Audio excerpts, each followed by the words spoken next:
Hello, welcome to Inside the Birds pregame live presented by HelloFresh, America's #1 meal kit.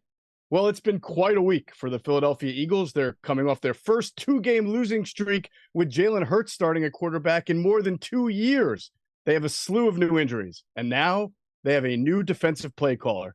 You'd almost think this isn't a 10-3 team on the verge of becoming the first NFC East team to repeat as division champions in 19 years.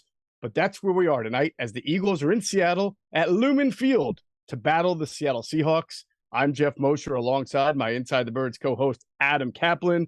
Joining us as always is former Eagles wide receiver Jason Avant, and from NFL Films, our tape breakdown guru Greg Cosell.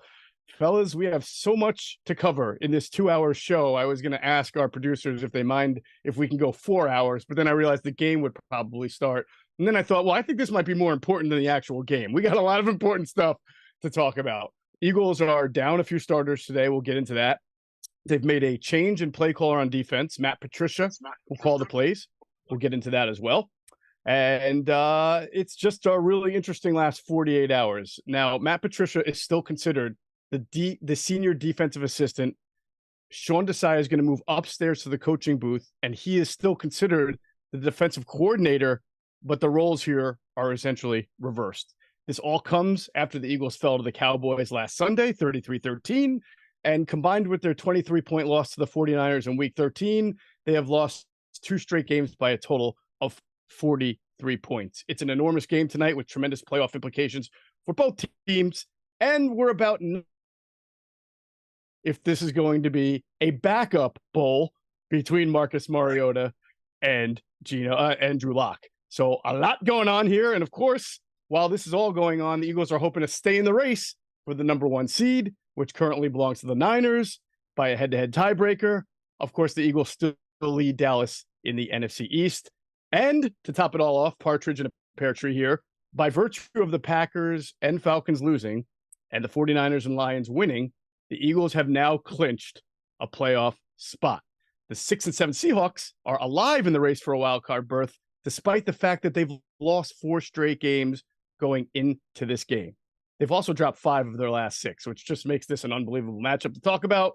Jason, before we get into the whole intel on the coaching change, the defensive call change, I just want to start with you for sort of a player's perspective on this, because I know that a lot of Eagles fans this week, media report, people who follow the team, they got that kind of bad vibes feel, right? I mean, when you got injuries coming up, and Darius Slay will talk about, and then all of a sudden a weird change of defensive play callers.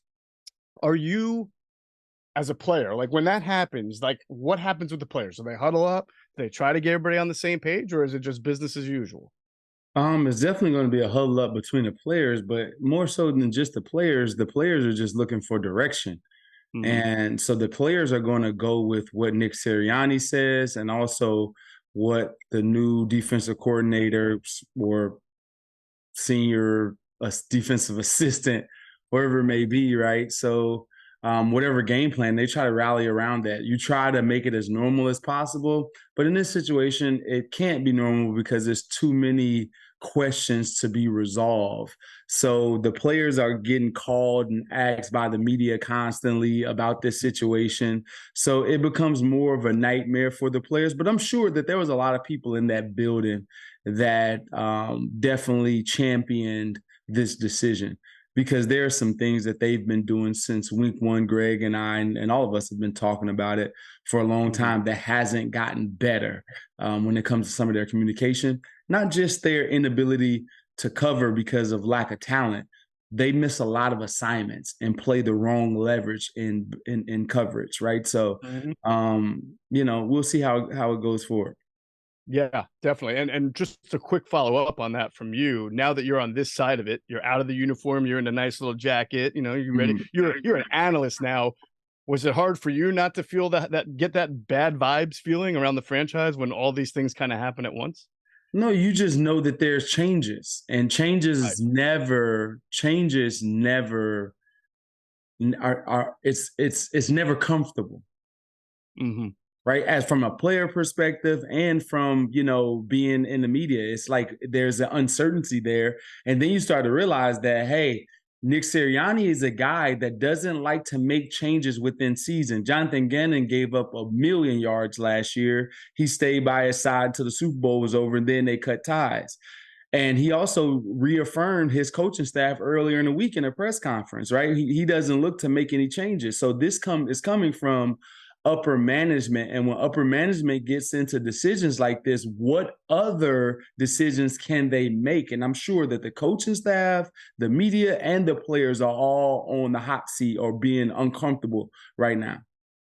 Yeah, that's a good point. The word uncomfortable. You have to get comfortable being uncomfortable. We hear that in sports all the time. And you may be surprised as we go forward. And Adam and I and Greg, we all talk about this, of some of the things that Adam and I have heard about the decision that led to this that we'll get into in a second.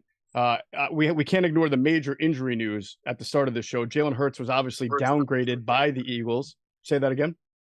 I'm sorry. I thought somebody said something. Jalen Hurts was downgraded by the team to questionable tonight because of an illness. He had previously had no game status designation, even though he did not practice on Saturday. But he was downgraded. He did travel to Seattle on his own, so to try to keep anybody else from getting sick. So we will see if he'll be able to go tonight.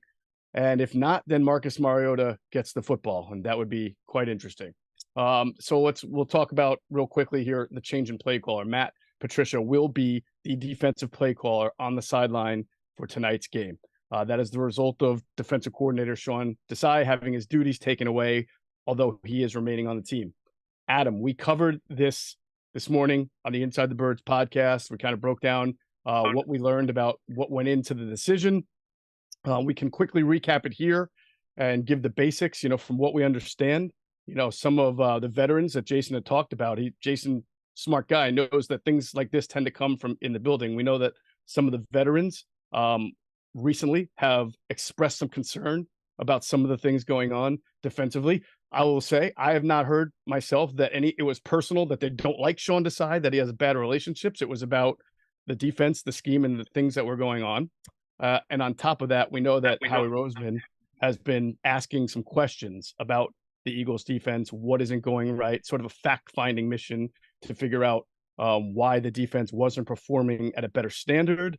And adding to that this decision was supported in tandem with the coach, Nick Sirianni. I know that doesn't seem that way, Jason, based on what you said on his press conference Tuesday, but as we understand it, they were both in agreement on this decision to go with Matt Patricia as the play caller, and they are banking on Matt Patricia's experience and the fact that he has coached in some pretty big games for a long time and been the play caller to try to get this defense to be a little bit better than it's been as of late. So with that, Adam, would you like to add anything? I mean, that's sort of where we're at, and the change has been made, and we'll see what happens going forward. Yeah, so the one thing I would add, and we didn't really talk much about this. We did a little bit, but I could just add a little bit of light, just knowing how these things work. So typically when you make a coordinator change, again, we've said this since we started the show 6 years ago, don't pay attention to titles. It's about responsibilities, whether it's the front office staff when they get new titles or the coaching staff. It's about what they actually do, what their responsibilities are. When you look at the situation, Desai's been demoted. Okay, let's call it what it is. Mm-hmm. So this is what I find odd. Usually 90 times out of 100 around the National Football League, these guys leave the team because it's too awkward. That would be my reaction, just to update our show this morning. Just talking to some people who've been through this before. It's really difficult because the guy who's taking his job is a guy that he's going to be on the headset with. I would say they've talked through this to see if Sean could handle it. It's difficult. Yeah, he still gets paid. He's not taking the same money. He still has the title because they're paying it. But it's awkward. That's the thing, Geoff, to answer your question on this, to move this forward. That's the thing I find interesting and odd, is that Desai's still with the team and they have to work through this. This is not going to be easy for both men. Remember, Patricia's trying to rebuild his reputation after what happened in Detroit, specifically, and also what happened last year in New England, which we could probably talk about later during the show. But the bottom line is it's just something they're going to have to work through, and see how it goes tonight and going forward. Greg, you talk to a lot of coaches, so you're very involved in talking to coaches about scheme, philosophy, X's and O's, things like that. And one of the things that sort of strikes me that I wanted your impression on is that the Belichick scheme that Matt Patricia was raised under, for lack of a better term, is not necessarily the Fangio scheme that has been run here in Philadelphia since Jonathan Gannon took over a few years ago. Now, there are different versions of it. They don't all do the same. But if I were to wonder about something, it's the fact that, I feel like the Belichick defense has always been built back to front, where they invest heavily in linebacker, corner, safety. They spent a lot of money there. Eagles tend to be built front to back.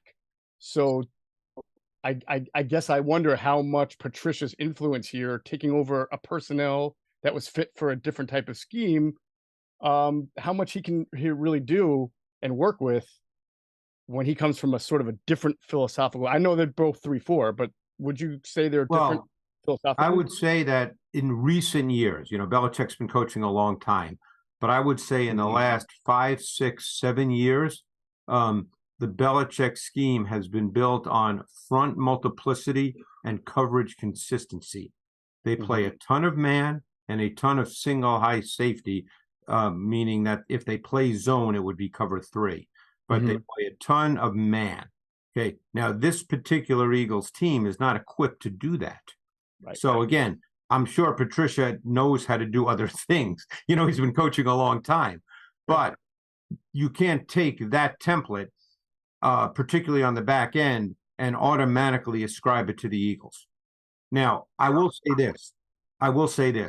Not normally, there's so much going on, and Jason could probably speak better than I to some of the more specifics of techniques and all that, because he's been involved with coaching staffs, on the field through training camps and all that. I don't know how certain things are taught with each team.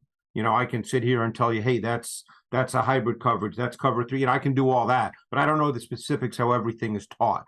But if you want to reduce this to simplest terms, you could also say this about the Eagles. And I'm not defending anybody or trying to justify anything, but you could say this. Guys who were really good last year at doing what they did have not been really good this year at doing the same thing. Say what you want. And Josh Sweat over the last 5, 6 weeks has not been able to rush the quarterback. He's not been able to win one-on-one matchups, which he did last year and through the early part of this season. Even Reddick, who has, I guess his sack numbers put him in the top 15 or so, has not been that same guy over the last 4 or 5 weeks. They've not been able to rush the quarterback.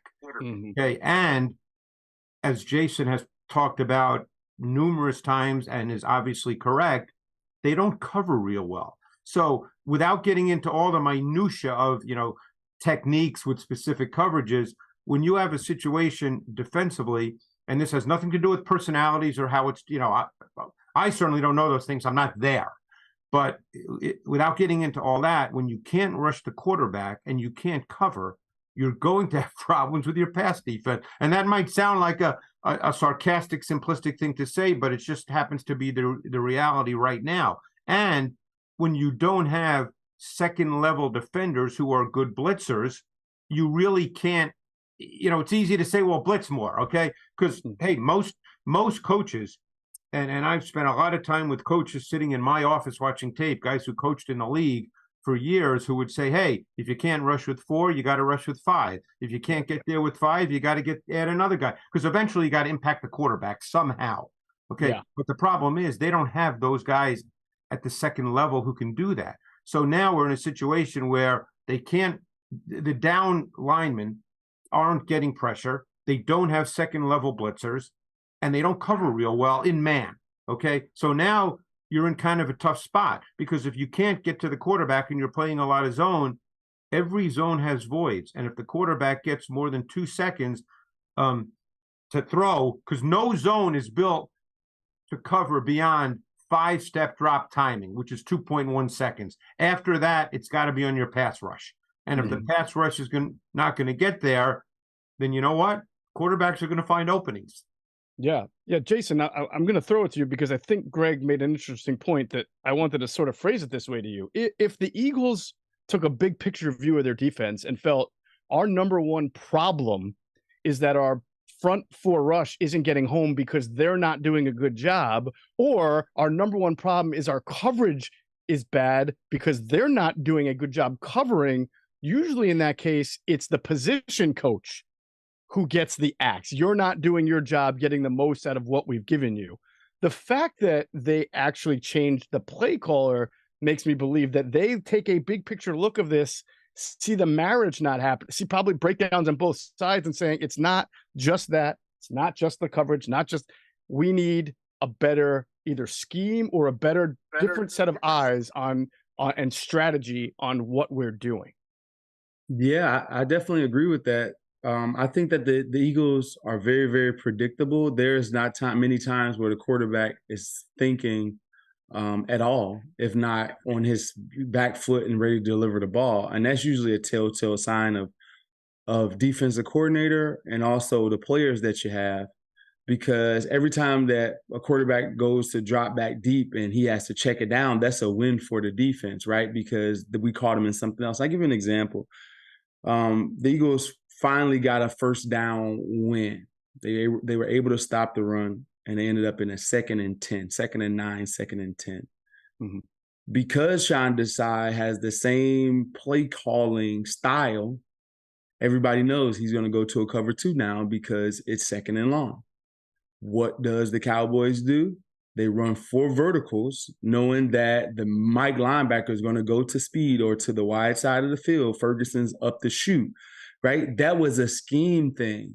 And that was, I know what this team is going to do if they get us in 2nd and long, right? So, and there's multiple things, multiple examples of those types of things happening. And so, yes, to your point, it became very predictable, along with an ineptitude at time of knowing how to play leverage in certain defenses. Right. And if I could add to something Jay said, which is 1,000% true, and I've learned this a long time ago, coaches coach against coaches. They know what's going to be called in given situations. Now, every once in a while, because nothing's 100%, is there a change? But most often there's not. I mean, I've talked to quarterbacks. I remember having a phenomenal conversation with a quarterback who played in the league for years and years and years, probably not below a Hall of Famer. And I actually asked him, I said, you played a long time. Once you got past like your 3rd or 4th year as a starter, were you ever truly surprised? He said, no, I was never surprised. He said, I made some bad throws, but I was never surprised. Right. I mean, most of the time, you know what you're going to get. Now, if you have great, great players, you can be predictable. I mean, just to use, maybe this is a ridiculous example, but like the Legion of Boom, they could line up and play cover 3. They had great players. They didn't have to worry about disguise, late rotation, this, and, they had great players. They were better than you. Yeah. When you don't have great players, you have to figure out ways to scheme. And if you're too predictable, and by the way, most coaches know what other coaches are doing. You don't win in this league because you trick people. That's not what the NFL is. I'm sure Jay could echo that. You're not tricking people in the NFL. Right. Yeah, you don't necessarily trick them. And that's great. There are simple teams that do it, but they know where their weaknesses are, and their players cover for those weaknesses with their skill and ability. Sure. I mean, last year's Eagles set a record for sacks, and I think you would look at the back end and say they were pretty good. I mean, certainly Bradbury and Slade played better, but they weren't great, right? But they got their front four rush going, and that was a big part of what they did. Look, as we move forward, because we're going to continue to talk about the defense and Matt Patricia tonight, but as we move forward, I think Adam made maybe the point that gets lost in all this that we talked about, and it's probably for another show. The only thing that's sort of uncanny about this is the fact that Sean Desai remains with the team. Other teams have fired their coordinators or taken their responsibilities we normally see. Right, but again, I get why they're doing it. They're 10-3 because we were talking about this on our show today. You can't wait till the last week of the regular season and say, "Okay, Matt, you're going to call the plays now," but he had no experience calling plays for this team before. If you're going to do it, you better do it now while you have a chance. They've got 4 games to do it, and obviously we'll talk more about the matchup tonight and the challenges of it. But if you really look at Desai's season, right, off to a pretty good start. His best game was against the Dolphins. They hung in there against the Chiefs, but Washington, Dallas, Buffalo, Niners, Dallas. That's why it happened. 100%. All right. Go ahead. But here's the thing I'll say about that. He's a young coach. This is his first defensive coordinating job, right? I believe as a full second. So they may see something. I mean, you never know how that meeting goes. That meeting goes with Howie. You never know. And Howie says, hey, you think you can be able to handle this situation? A dude with a lot of years in the NFL in this, he could have been like, hey, no, go F yourself. I don't like it. You know, but a guy that's like that could be humble in this situation and say, you know what, I can help in the secondary, because you still got new guys in those areas too, right? So I'm pretty sure it was mutually agreed. It wasn't just Howie saying, hey, could you want to stay? He had to want to stay too. And I would also add that okay. I would also add, Geoff, that this did not just happen on Monday morning. Agreed. This has been weeks and maybe more in discussion. Yes. They didn't wake up Monday morning and say, oh boy, let's make a change. Right.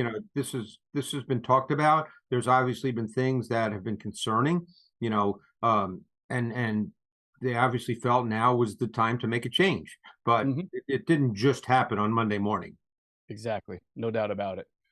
Well, the Seahawks, losers of 4 straight, might seem like the perfect remedy for all the craziness surrounding the Eagles, but the Eagles have lost 6 straight regular season games against Seattle going back to 2011, and 7 if you count the playoffs. They have not won in Seattle in 15 years, which gives us a whole lot to talk about here from a matchups standpoint. We're going to get to the injuries in a second. That's a big part of this. I want to remind everybody, though, winter, it's almost here. It's right around the corner. It's getting dark soon. Everyone's out right now trying to get their holiday shopping done. Who's got time to plan to make meals? Not us. That's why we love HelloFresh. They deliver farm fresh food with Darius Slay and right guard Cam Jurgens. Injury, he's now missed 2 out of 3 games. He's now 29 years old. You worry about that with older players. Geoff, you and I have outlined Jurgens' injury history going back to Nebraska. So you worry about that. That's something that they're going to have to look at for the future in terms of having good depth. And then, as we know, the guys who are out for the season are still on IR. Nakobe Dean obviously is out indefinitely. There's no expectation that he'll return. Right. Justin Evans, we know, can't come back. And Avante Maddox, as we've been saying for 3 weeks, we keep hearing he's going to be back for the playoffs, and there's the belief that he's going to be able to practice as soon as this week. So there is some optimism there. And that, Geoff, that would help so much because you don't have to play Roby as much. Right. Ricks could play only on the outside where he's needed. So we'll learn more later this week. And, oh, by the way, they elevated Mekhi Garner off of the practice squad, his 3rd elevation this season. Yep, that gives him a little bit of depth. As you mentioned, linebacker Zach Cunningham also out with a knee injury. So here's what your fill-in picture looks like on defense. To replace Darius Slay, it could be one person, it could be 2, it could be 3, it could be a combination of 3. That's the way the Eagles have acted this year. Last time the Eagles were on the field, we saw Kelee Ringo getting his first significant action on defense. Earlier in the year, it was Josh Jobe when James Bradbury had to move inside. And then during the middle of the year, we've seen Eli Ricks, as Adam mentioned, kind of juxtaposing with Bradley Roby in the slot. Now, Eli Ricks has told Andrew DeCecco of insidethebirds.com this week in his rookie diary that he has practiced all week at outside corner. He is not expecting to play any nickel today. So you could, again, see any one of these guys, all 3 of them, rotation based on down and distance. Who knows? But it's not going to be Slay. It's going to be either Ricks, Jobe, or Kelee Ringo. And, of course, in his second game with the Eagles, after playing, I believe, 13 or 14 snaps against Dallas, now Shaq Leonard with Zach Cunningham out will have to be a full-time. You imagine he will be a full-time player unless the Eagles are going to be in a lot of dime situation. But, Jason, what can you expect from Shaq Leonard next to Nick Morrow after playing, about a dozen snaps against Dallas?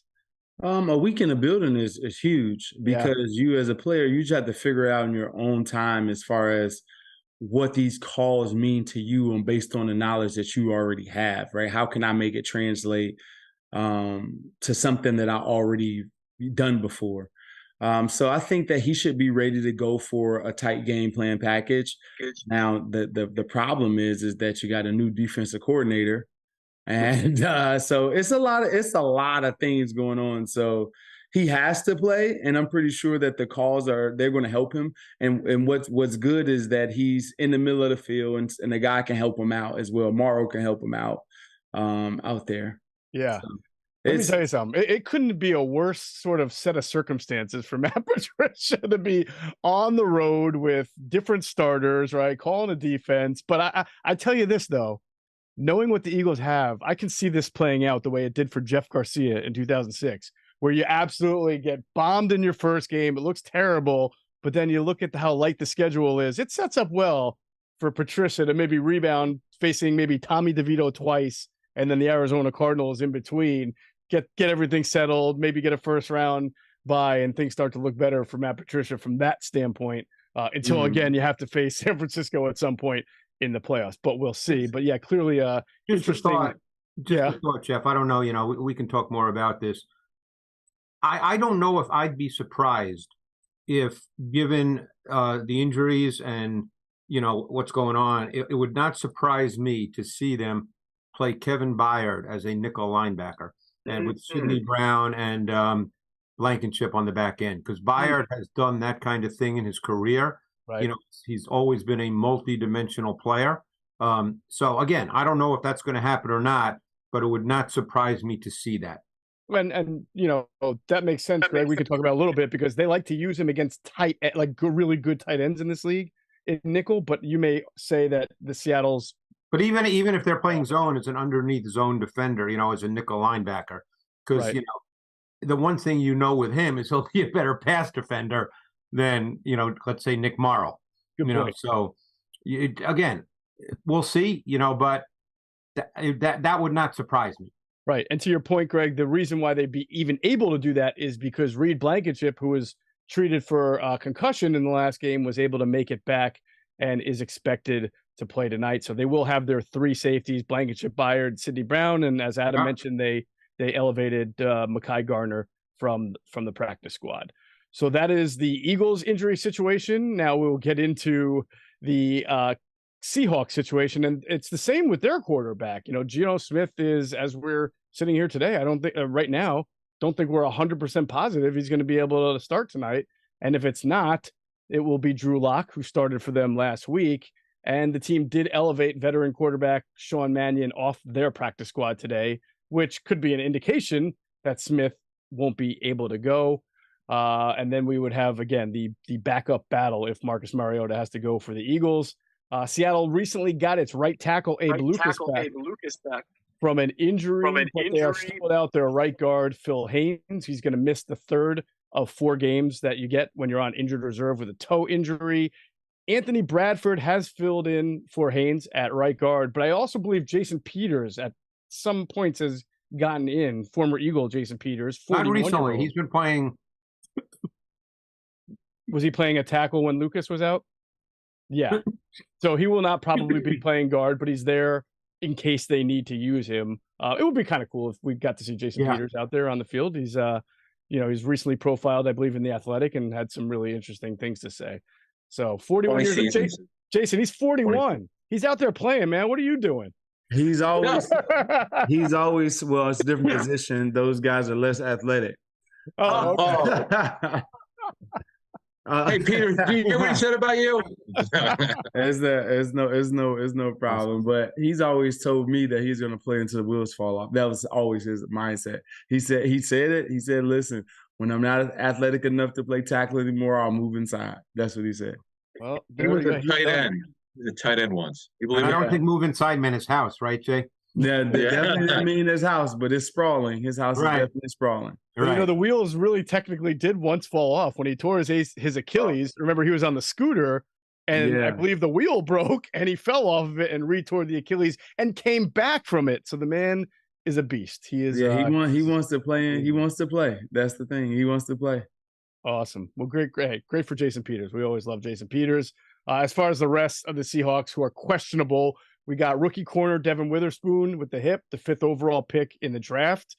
Safety Jamal Adams with a knee. Their special teams ace linebacker Nick Bellore also with a knee. As Adam pointed out, we talked about this. All 3 missed practice this week, but are considered questionable, which is not something you normally see around the league, especially with a young rookie like Devin Witherspoon. So we'll have to see if they really do make it out onto the field. Yeah, this was a pointer. It's actually a pointer. Particularly rookies, talking to coaches over the years, and Jason could attest to this, they don't like players out there not involved in the game plan in terms of practice and the walkthrough. It's not good. Ballor's their best special teams player, the highest paid special teams player in the league, and I'd be stunned if Jamal Adams played. He not only did he not practice, they elevated a safety off the practice squad, and he has not been right since he had that quadriceps of the torn quad a couple years ago. Very likely they'll move on without him after the season. He has a major cap number, and it just has not worked. Well, okay. And last note for them on IR has been their outside linebacker, Uchenna Nwosu, who's been out with a season-ending pectoral injury. So that is the Seahawks injury picture. Again, seems like there's a whole lot of let's see what happens when this game kicks off if certain guys get on the field. Let's go back to our conversation. We'll start off this X's and O's conversation, and we've had it on a weekly basis. Even before the change of play callers, we've been talking about this Eagles defense. The front four, not getting enough pressure.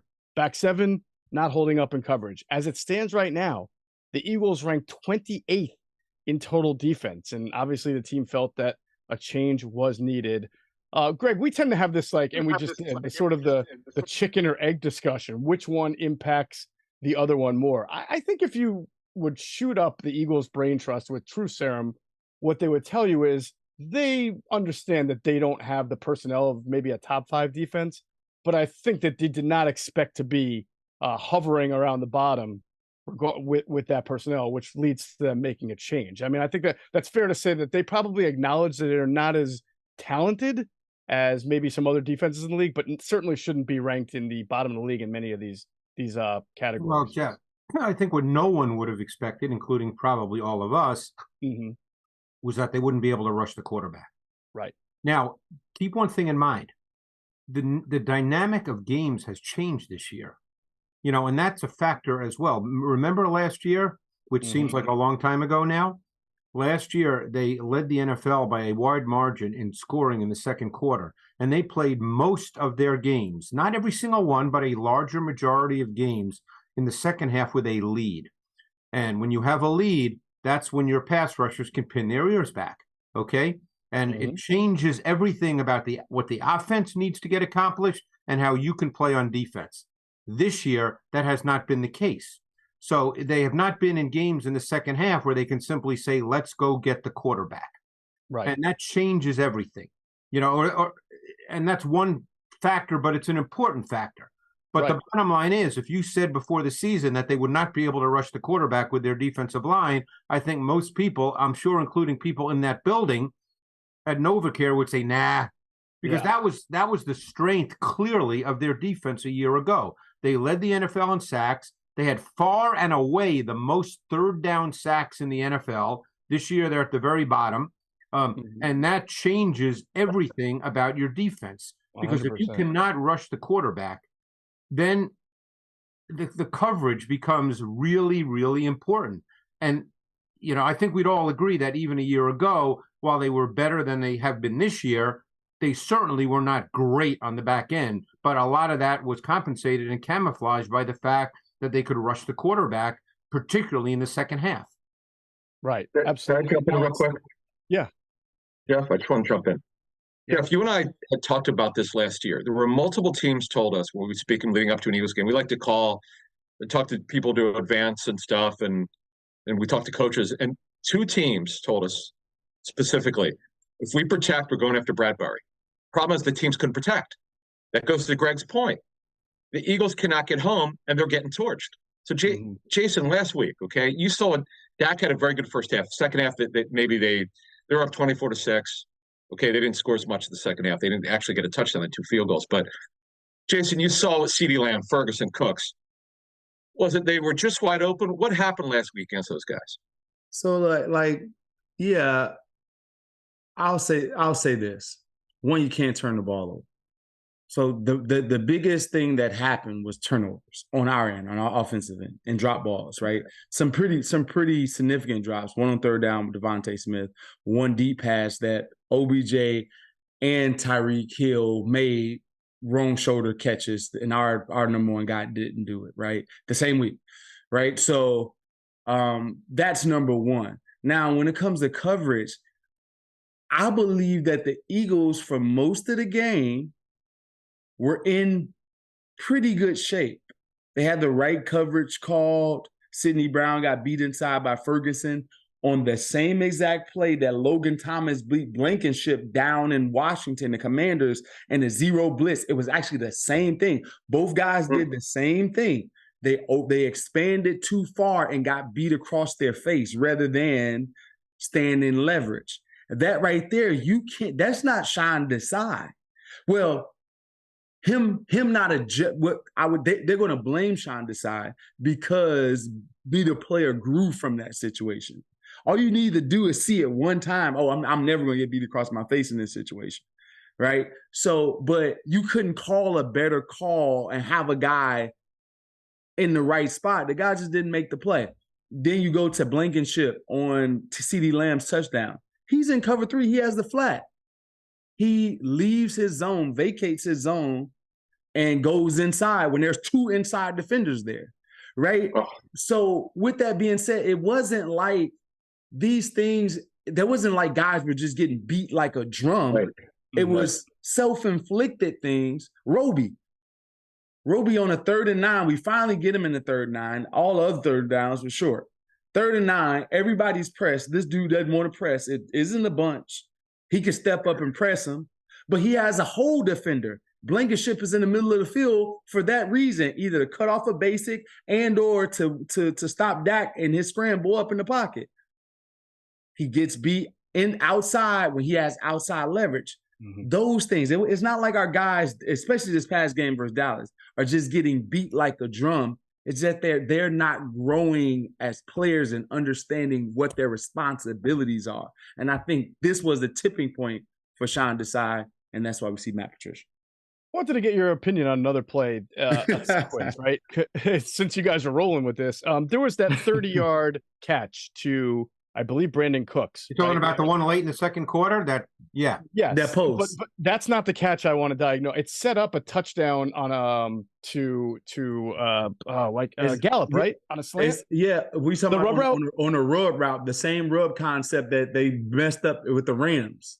Okay, but if I'm not mistaken, Dallas ran the same concept the play before. It didn't work. The Eagles actually played it well. And then Dallas just switched personnel, ran almost the same exact rub route. The Eagles didn't change up anything, and it wound up becoming an easy touchdown. Does that sound familiar when you go back? Yeah, you're talking about they ran the same play twice, right? And those are the things that you do. Like, so that's why when you have veterans and you have a good defensive coordinator, you never play the same thing twice, right? That first time, that's what jumped out to me. Yes, they locked it. The second time, you can in and out it, right? Those are the types of things that can happen that you do. But, right. Yeah. Because don't you have to think, if they're going to run the same exact play twice, they're expecting us to probably do the same thing, or we might do something a little bit different. So then you have to adjust to that. I just thought it was a very interesting sequence, and I'm glad you broke it down. Look, the numbers are hard to believe. The Eagles are bottom 3 in QB rating against them, red zone defense, 3rd down defense, touchdown passes allowed. And tonight they're going to face a Seahawks team that statistically does not have a prolific passing attack, but does have very good weapons in DK Metcalf, of course, and Tyler Lockett. We'll get into the rookie JSN. Adam, we talked about this in the podcast based on some of the intel that you got from your friends at Fantasy Points. This is not your father's Seahawks offense. No, this actually started in 2020.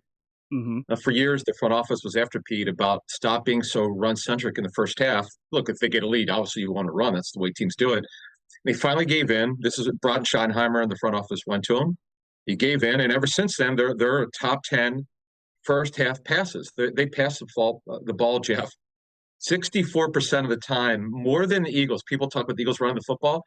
Mm-hmm. This is established the run guy, Pete Carroll, folks. They pass the ball percentage-wise more than the Eagles do in the first half, which I'm always curious about this number because, as Joe Banner's told us over the years, the best way to win is come out throwing, get the lead and run the heck out of it. Yes, there are teams like the Niners who buck the trend, and that's fine.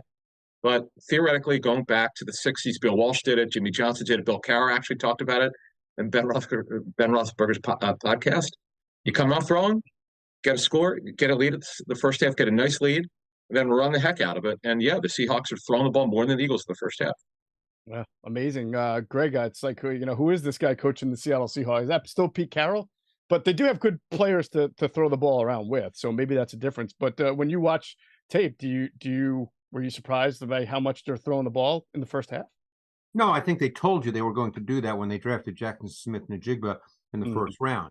Because if you go back to last year, they were a multiple tight end personnel heavy offense. They played out of multiple tight end personnel in 2022, I believe over 40% of their offensive snaps. And it really fit Geno Smith well because they did a lot of boot. They did a lot of things that define the reads and the throws for Geno. And Geno was phenomenal a year ago out of multiple tight end personnel. And then they drafted Smith-Njigba, I believe, with the 20th pick in the draft. So that told you right then that they were going to play more 11 personnel with 3 wide, but he got hurt. So they started the year essentially playing the same 12 and 13 personnel. And then they started to have to work Smith-Njigba in. And I sense that they're trying to find that right balance between what their offense should look like in terms of how much multiple tight end personnel versus how much 11 personnel, because you call different things. You have different formations and you call different things, as Jay knows. So I think they're trying to figure that out. But now, amazingly enough, you mentioned Lockett and Metcalf. Smith-Njigba is their most targeted receiver on third down now. Yep. So they're really trying to work him in, and he is really good in kind of the short to intermediate area because he has incredible lateral quickness and juice to him. He's not a burner per se, but he's got great quickness. I remember seeing him at the Combine being on the field, and I had seen his tape, of course, from 2021 because he didn't play in 2022. His 2021 tape at Ohio State was really special.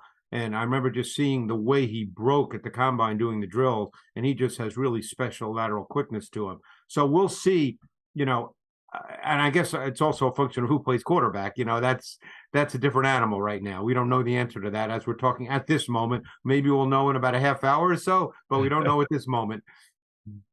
One thing on Jason, just to go back to you on this. So Seattle running more 11 personnel because they have Smith-Njigba. We could certainly understand that, and he'll eventually replace Lockett in future years.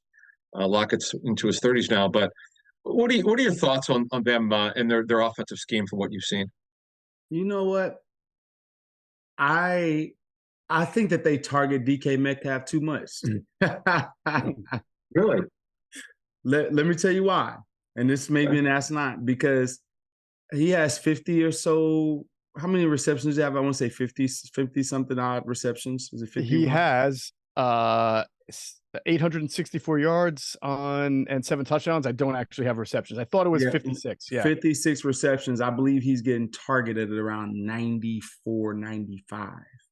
So what that means that he's about 55% catching percentage the times that you throw him the ball. So with that being said, the numbers are very, very high, but the productivity and efficiency that you need to win is not there. What do you think of him, Jay? What do you think of Metcalf as a receiver? He has struggle running everything. When he has the stop, you can tell that he's going to stop from a mile away. I would agree with that. Yeah, you can tell. If you're not afraid of him, and you can match his physicality, I think that you can limit him. Do I think we have a player to do that? No, I don't think that we have a player to stop DK Metcalf, just our team. But Charvarius Ward does a really good job on him. Yeah. There's a bunch of guys that can match his physical play. Yeah, you're going to get one of those where he catches one deep, he pushes off, the referee doesn't see it. But what I'm saying is you can't win a high percentage of ball games with your number one guy catching 55% of the targets that you throw to him. It's funny you mention that about stops. In doing college work for years now, one of the things I've really noticed, and I actually had a great conversation with TJ Houshmandzadeh about this. I think it was at the Super Bowl. It might have been at the Combine. It may have been both. But a lot of times, guys who can run fast, and obviously he's a big guy with great, straight line speed. A lot of times, fast guys struggle to stop. Mm-hmm. And as a receiver, you need to be able to stop. It's true for corners too. Yeah. We can discuss this about Keely Ringo, who's got the same issue. But anyway, sometimes fast guys, particularly bigger fast guys who are a little stiffer, in their hips, and I think Metcalf falls into that category, they struggle to stop. And your point, Jay, is 1,000% correct. You can tell when he's getting ready to stop, that's the way he is. Yeah, but now down the field, contested catches, he's going to make you pay some of those times. So you're going to see him have a game where he has 150 yards, but maybe the next game or a couple games down the road, he may have 30 or 40 yards. It's just that it's kind of hard to. But overall, offensively, they're inconsistent offensively because I don't know.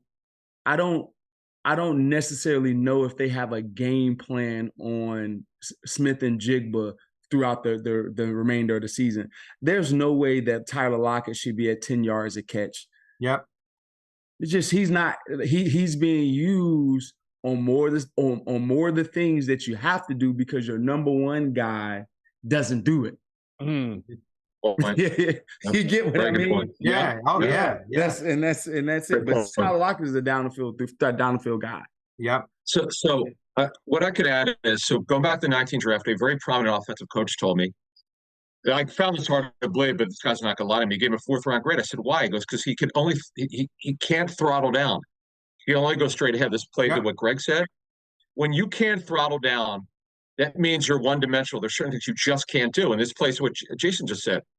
They're running shallows with Lockett, who, by the way, early in his career was a supreme deep threat. He could run. You might remember his dad, Kevin. They used to run corner post with him when Russell Wilson was there, and man, he'd get over the top and he'd catch the Jay knows what I'm talking about. Yeah. Those corner posts. So it's a problem. Look, when you kind of know what's going. Look, he outmuscles people. We know how strong he is. But this is why he's never rounded off his game, because there's certain things he just can't do. Absolutely. Yeah. Now, like I said, he's going to be a nightmare for us because we got nobody to stop him. Right. But I'm pretty sure that the upper echelon corners, you say, hey, do I want to guard him or guard another guy? I'm pretty sure he's going to be on one of those guys to guard list. Mm-hmm. Yeah. Definitely. All right. Well, hey, listen, let's talk about the quarterback's role in all this, because I find that they're more of a passing team, but you look at Geno Smith's numbers after his breakout year, and you may wonder about that. First, let me remind everybody about our friends at PHLSportsNation.com. They're enhancing the fans' experience with their coverage of all Philadelphia sports teams. For the fan, by the fan is their motto, so make sure you check them out at PHLSportsNation.com, and on Twitter, they are at PHLSportsNation. So Geno has this great year last year, breakout player. I believe he won comeback player of the year or most improved player of the year. One of those two. Comeback. Comeback player of the year. What though? What? Yeah, I don't know what he was coming back from, but he came back. Right. That's great. 10 years. Coming back from not being very good. Right. Anyway.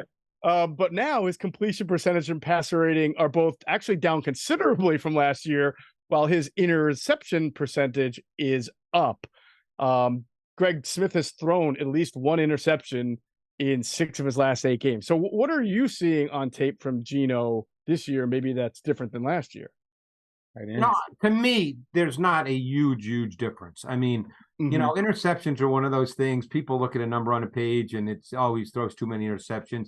You've got to look at those. Geno's always at times thrown a couple of balls where you go, okay, maybe you shouldn't have thrown that one. But I don't think he's necessarily playing a whole lot differently. I think that their offense, like I said, I think they're working between figuring out what they want to be.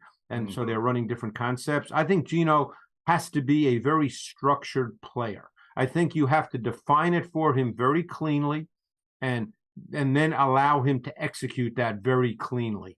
I don't think that he is, an elite progression reader. I think if it's not clean for him, he can struggle. But I think if you can really define it, which they did a really good job with a year ago when they played a ton of multiple tight end personnel, I thought that I don't want to say it was easy, but relatively speaking, it was easier for him. I think when that's not done and he has to drop back and he has to sort of, progression read, he can do it, but I don't think he's at his best if that's the way he has to play consistently. But I don't think there's a whole lot of difference between what he was a year ago and what he is now. Greg, can I say this? I don't think that Geno is as no one is, but I think there's a significant drop off when he has pressure. Oh, I agree with that. Like significant drop off, significant. And when I say that, last year, the multiple tight ends were able to help cover up from bad offensive line play. This year, when you want to go 11 personnel, the interior of their line can be had easily. And with that being said, you have immediate pressure with people in that division, the Eric Armsteads, the Aaron Donalds, people in that division that can get out the passer and get there now. It's just a different ball game for him. Now, when you're in 11 personnel, you're forced to rely on your offensive line, and now those tight ends can't help, and that's just how it is. And I agree. But keep one thing in mind too. 1 year ago, he was the most sacked quarterback in the league on third down. Yeah, because, and Jay's right. You know, look, no quarterback loves pressure, but some handle it better than others, as we know. And while he's not immobile, he's not what you'd call a second reaction playmaker. So there's no question that plays to what I was saying about it being defined. He needs to be comfortable. And now, again, I don't want people listening to this saying, well, you know, you could say that about any quarterback. Yeah, of course you could. Every quarterback wants to be comfortable. But like I said, some are better able to deal with being uncomfortable. He's not one of those guys. He really needs to be secure, clean in the pocket, have the reads defined, be able to throw the ball with timing and rhythm. Now, he's got a good arm. He can hit all parts of the field. That's not an issue. But this year, you know, and Jay made another great point about the protection, because, you know, once you go three wide, depending on your formation, you lose a protector. Okay, it changes your protection schemes, because protection is based on numbers. You know, I mean, I can go back years and years and years to Sid Gilman in the 60s when everybody played with a fullback, and Sid Gilman took Keith Lincoln, who was a fullback, and said, you know what, he's a great receiver, so we're going to split him out. Well, now it changes all your protection concepts, because he was part of the protection. So now if he's split out, you lose a player in protection, so it changes all your protection concepts. So there's a big difference between playing with multiple tight ends and three wide. Well, I think that really then sets up, we joke about, it sets it up for Matt Patricia to sort of get the credit. But this Seattle offensive line, I think you guys would all agree, is not in the class of Dallas's offensive line. Probably not even they don't have a player like Trent Williams on it, even though the Niners offensive line isn't maybe as good as Dallas is. But this is, if the Eagles are going to get things right, Jay, I mean, this is the game where, and I think you've heard Josh Sweat speak out in the media the past few days about we need to take control of this and take matters and things like that. I mean, it feels like this is the game where the Eagles pass rushers really got to set the tone and should be able to. Yeah, Damian Lewis and was Anthony Bradford, they're two guards. Like, those guys can be had. You would think that the Fletcher Cox, Jalen Carter, Milton Williams, those guys should be able to wreck this ball game, and it should be that type of game, and hopefully they can, because our secondary is going to need it. I said all that about DK Metcalf, but one thing that he isn't is soft. He's a dog, and the last time we played the guy, he was able to get under Slade's skin, personal foul penalties, all those things, playing tough. And the only way that we're going to be able to stop that is if our big guys up front are able to dominate their offensive line, which can be had. I believe they're ranked like 26th in the league when it comes to overall offensive line play this year. So we got to take advantage of that. And to play off that, the one guy who's been up and down, who they obviously hoped would not be up and down, is Charles Cross, the left guy. Charles Cross was the 9th pick in the draft a year ago. He's had moments where he's looked really, really good, but he just hasn't been doing it at the level, you know, play in, snap out that they ultimately need and want. And, you know, we'll see. You know, maybe tonight's the night that Josh Sweat can get back to being a force as a one-on-one pass rusher, because he'll go up against Charles Cross. Hey, have you guys – I hope you guys have been noticing this the last couple of games. Our ends have been blocked one-on-one by tight ends a lot. Yes. Well, and that's part of the whole deal. It is. Yeah. That's one thing that's pissing me off. It should. You know what? It should. But I wanted to listen. I'm glad you brought that up. I literally have written in the script to ask you if you felt that fatigue. Everybody's made a deal about the schedule. the amount of rest that other teams have had compared to the Eagles, the fact that the Eagles had to play one emotional game after another from Kansas City to Buffalo to San Francisco. I mean, you played in this league, Jay. Is there anything to that? Maybe they just got some tired legs. There's some bow up about you, man. There's some bow up. There's some grease, some pulling up of the sleeves. And I don't care how tired you are. That's like a linebacker coming out and guarding. Like, right. I don't care how tired I am. I'm going to I remember one game we had Clay Matthews try to line up and guard me. And my heart almost stopped at how disappointed I was. Right? I tried my best to make him fall down, and I did. And ended up getting like 19 yards on a flat route. because it's a point of pride for you to do things. Defensive ends should never be blocked by tight ends, and that's just correct personal pride that you should have.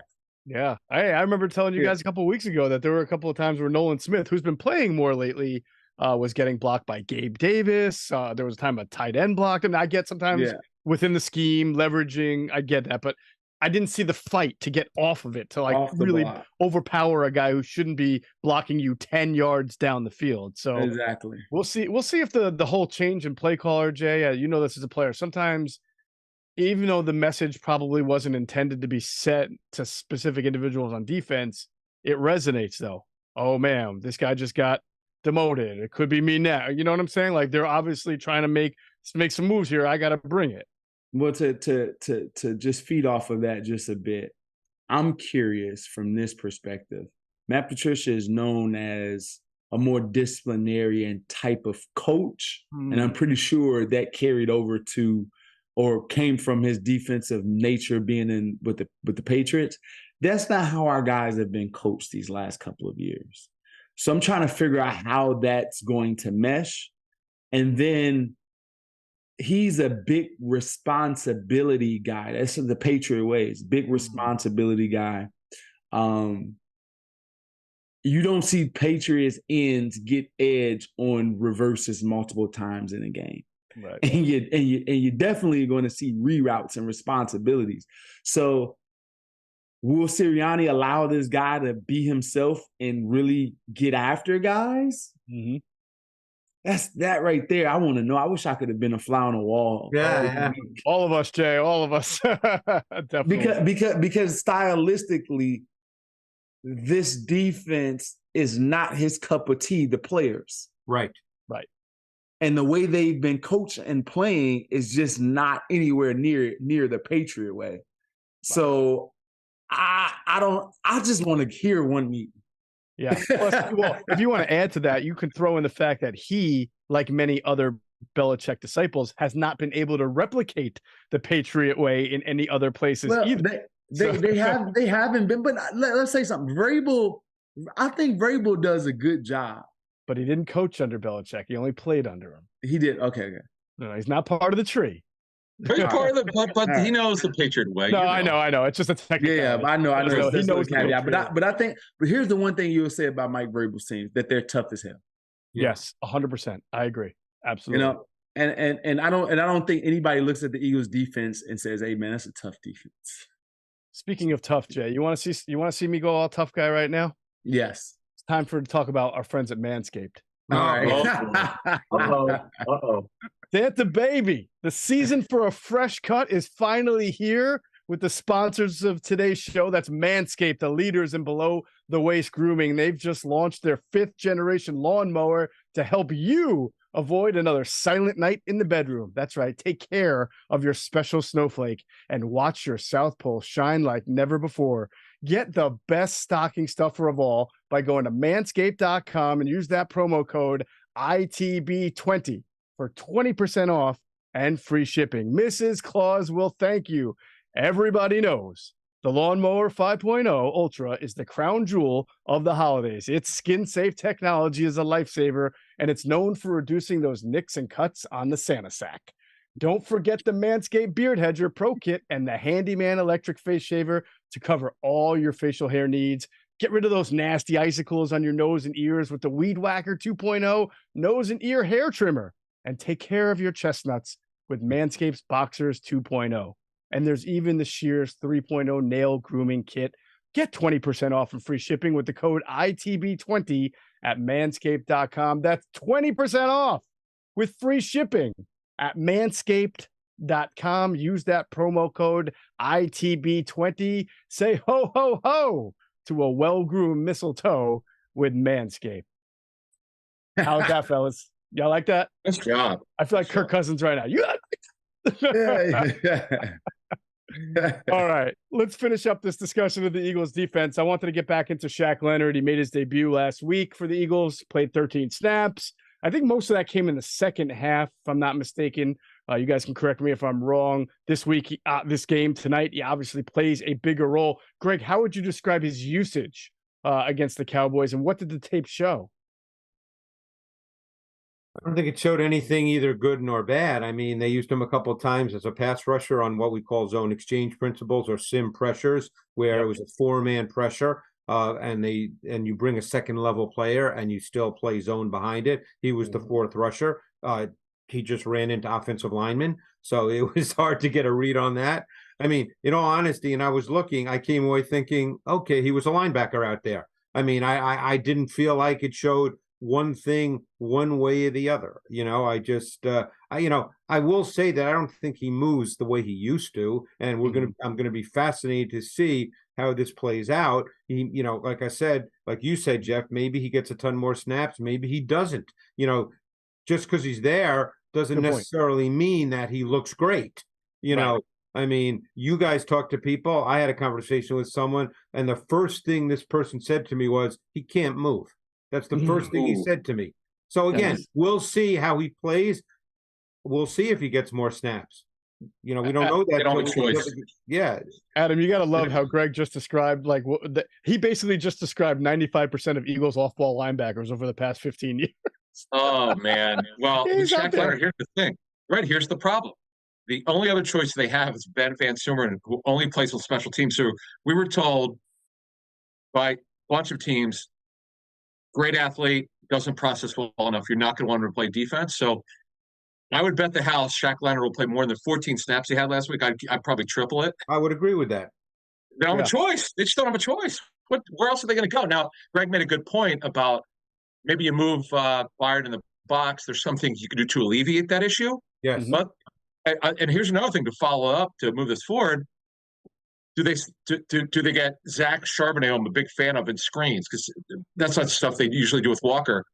Charbonnet had good hands out of UCLA. I'm interested to see what they do with him now that he's healthy. What do they do? And as Greg always knows, they know. Greg will always say the other team knows what kind of personnel the Eagles have. Let's see what they do to exploit Zach Leonard in coverage. Yeah, and interestingly, guys, Walker's back though. Walker's back last week. He's going to play. Well, but I'm just talking about third down passing situations. Get Charbonnet on the field to catch the screens. Jay, I know we've talked the last few shows about what's up with the Eagles' run defense, because, compared to the last 3 or 4 weeks compared to how it started has been a little bit different. I went back and watched, and I thought, the Cowboys got about 32 yards on end arounds, one from Lamb and one from somebody else, Turpin, right? And I don't think they had a run by a running back longer than 11 yards. So they ran the ball a decent amount. They were able to move the chains, but I didn't come away thinking Eagles' run defense was very, very poor. I just thought there were a couple of missed tackles. How did you see their run defense against Dallas? There's a few times where guys were getting blown back on double teams, and I think they should take knees in that situation. I don't know if that was taught. Like the one where Byard missed the tackle, the one that we broke down on Q&A. Yep. Which, by the way, that was the 11-yard run that I think was from Tony Pollard. Yeah, from Tony Pollard made a miss. But that's the thing. Dallas has double teamed our guards, or not guards, our tackles pretty much every time we played them. So they can do a better job of holding a point. They got destroyed versus San Francisco now. So yeah. They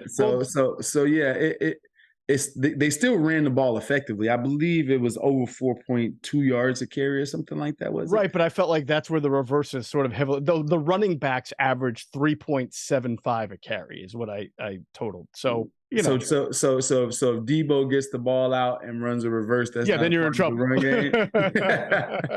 so lock it in Jigba right now. Right. So those stats do count. I don't want to pretend like those stats don't matter either. But I just meant from a pure running standpoint. From a pure run, yeah. I say that knowing that Seattle has two pretty good running backs here, so it'll be interesting. I thought that the Cowboys controlled the line of scrimmage offensively and defensively in the entire game, and so you may say that the numbers weren't great, but the truth is they controlled first down, and that there alone is a win. You controlling first down, the Cowboys stayed in the third and short that entire game, so I believe that maybe they didn't get the 30, 40-yard run by the running back, but they control the line of scrimmage.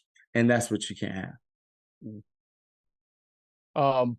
Just Greg, you agree with that? You agree with that, Greg? Or I was going to ask Greg, because the Eagles were in 4-man fronts, Greg, a lot. They weren't in their typical 5-man fronts, and I wondered if that was sort of cat and mouse there. We think you're going to pass, so then Dallas says, well, we'll methodically run on your 4-man fronts. I mean, I think it was the kind of game, and Jay's right. There weren't long runs, but there were enough runs that kept them in ahead of the change in normal down and distance situations. And that's what an offense looks for. I mean, obviously everybody wants big explosive plays, but in the run game, you don't necessarily expect that. You want your run game to stay ahead of the chains, and they were able to do that. You didn't get the sense watching the tape, or I didn't anyway, and I think Jay agrees based on what he said, that the Eagles' defensive front was controlling the game. You didn't get that feeling at all. Mm-hmm. Yeah. Good stuff. Okay. We're going to take a turn here. We're going to get into the Eagles' offense against the Seattle defense, but we're going to pause for a second to hear from our friends at Ocean Casino Resort in Atlantic City, the exclusive Jersey Shore resort of Inside the Birds. Go to get your game on. Go for the beers. Go for the cheers. Go for the hit and the hits. Go for the stakes and the stakes. Go to get your parlay on. Go to get your party on. Go for the scene. Go for the screens. Go for the gallery. Go for the win. Go to Ocean. Visit theoceanac.com to plan your visit. With the big numbers, number 17. Yeah. Fumbles. Fumbled a lot. He was the most fumbled. I think he had the most fumbles. Are we good, Jimmy? Yep. Hour 2 of Inside the Birds, pregame live. Geoff Mosher, Adam Caplan, Greg Cosell, and Jason Avant. The Eagles making their first trip to the Puget Sound area since 2017. They are 7-11 in franchise history against the Seahawks. Now, it's interesting. Seattle is known for being this great home field advantage. They're just 5-5 against the Eagles in their field, but they are 6-2 when they come here to South Philly. So much for that. We are getting reports that Jalen Hurts, who is battling flu-like symptoms, is going to give it a go and going to give it a play. So it looks like it's trending toward Jalen Hurts playing tonight, starting for the Eagles. Still got to find out about Geno Smith. If it's not Geno Smith, it will be Drew Lock. Are you getting a feel either way, Adam? You're thinking like this is a 50-50, like a game time warm up and let's see if he can move around type thing? Or he didn't. The word I got from Friday is that he still wasn't right. He was pushed. He was getting more reps than he did last week. See, here's the thing with a groin strain. It's hard as a quarterback. Jason could talk about this. When you have a groin injury and you're a quarterback, and he's not a statue back there. He'll move. Mm-hmm. I don't see how you could go out there. That's a tough deal. Yeah, that is tough. Because you're forced. Because you can't predict your movements at a quarterback. Mm-hmm. That's the thing when it's a groin strain. And you have to sometimes push in the pocket. And when you have to push in the pocket in that position, it's a little bit tough, right? So you're going to have to redirect. You're going to have to change. And usually when that occurs, it's not one of those. It's not an injury. It's not like you're offensive lineman where you're centering. We're not going to pull you this game, but we need you to help out most of the plays. It's different for a quarterback. He has to push up in the pocket and be able to move reactively, and it's not always good. Yeah. Yeah. Well, interestingly, maybe the news of Jalen Hurts playing and Geno Smith being uncertain has shifted the line. According to MyBookie, our friends at MyBookie, mybookie.ag, on the web. The Eagles were at 1 point 3-point favorites over the Seahawks going into the weekend with an over-under of 47.5. That line now has moved. My bookie says the Eagles are now 5.5-point favorites with an over-under of 45. So interestingly, Eagles favored by more, but the over-under total comes down just a little bit. Who can make sense of that? Not me. So that's where we stand right now. Jay, real quick, that flight to Seattle, it's a good 6, sometimes 6.5. What do you guys do anything to either stay loose, especially if you're nursing any kind of injury, which many Eagles are? Like what goes on that flight to help you guys be prepared for a game? You usually have compression socks on, or things like that. You can travel with your game ready. They usually have things like that. Those are like modalities that you can use in order to have air compression along with ice and things of that nature. When you make sure that you get up and walk around the plane, right, and hydrate as best you can. So that's it. A lot of guys are going to have IV hydration once they land, in order to counteract all of that loss of fluid by being in the air, and that's pretty much all you can do is make sure that you try to stay off your feet when you can. When you get up, you stretch it out, move around, right, and keep your. What's so crazy is that those compression socks actually work. Like with gel, they have these gel pads. You put the gel pads on your joints, and then you put like a compression sock or sleeve over it. You don't swell with those on. It's crazy. Wow, interesting. Yeah. Gel pads. Okay, I would not know that. Now, the one thing that resonated with me is the hydrating on those flights. I did that a lot also on my flights to Seattle, but I was usually hydrating with rum and Coke, gin and tonic. I mean, 6.5 hours is a long time, fellas, especially in a confined space. That actually dehydrates you, Geoff. Yeah, exactly. What? I didn't even realize until you mentioned You've been given misinformation. How about that? Kind of like Humphrey Bogart and Casablanca going for the waters, Well, somehow it did make the flight more enjoyable, Greg. So that part about it, I had it straight down. All right, fellas, we're going to move on. But you know what really sucks? Losing sucks. You know what also sucks? Trying to find good tickets online. That's why you need Game Time. It's the fast, easy way to buy tickets for sporting events, concerts, and theater shows near you. Game Time takes the guesswork out of buying tickets. In fact, right now on the Game Time app, you're just 2 taps away from tickets to seeing the Birds, the Flyers, Sixers, shows. The best part is Game Time offers you event cancellation protection and even job loss protection. It's the only ticketing app that gives you complete peace of mind with your purchase. Their all-in prices show you the total upfront, and you can see the view from your seat, so you know exactly what to expect at checkout. Game Time is obsessed with helping you save money. They've got these zone deals that let you pick the section while Game Time picks the seats so that you get the best savings. And then there's the Game Time guarantee. If you find tickets in the same section and row for less money, Game Time credits you 110% of the difference. So download the Game Time app, create an account, use the code BIRDS for $20 off your first purchase. Terms apply. Again, create an account and use the redeem code BIRDS for $20 off your first purchase. Download Game Time today. Last minute tickets, lowest prices guaranteed. All right, as we move on, we always take a few minutes at the start of the second hour just to get Adam's take on some things going on around the NFL. And it appears another head coach has become a victim of losing his job before the end of the season. The latest being Brandon Staley of the Chargers, after they were absolutely just whitewashed by the Raiders, the Las Vegas Raiders. Brandon Staley, the era did not go well for him, Adam. So what do you make of that situation there with the Los Angeles Chargers and Staley? Yeah, so basically what happened here was he implemented his own version of Vic Fangio's defense. The players just couldn't execute. He tried everything he could. They just couldn't do it. They were terrible in defense this season. I spent a lot of time with the Chargers in summer training camp, and they were so excited about this season with Kellen Moore coming in as the offense coordinator. That's where the injuries really happened. But where Staley, part of the reason why he got fired is they tried to give him everything he asked for. They got him Khalil Mack, who, by the way, has had a very good season.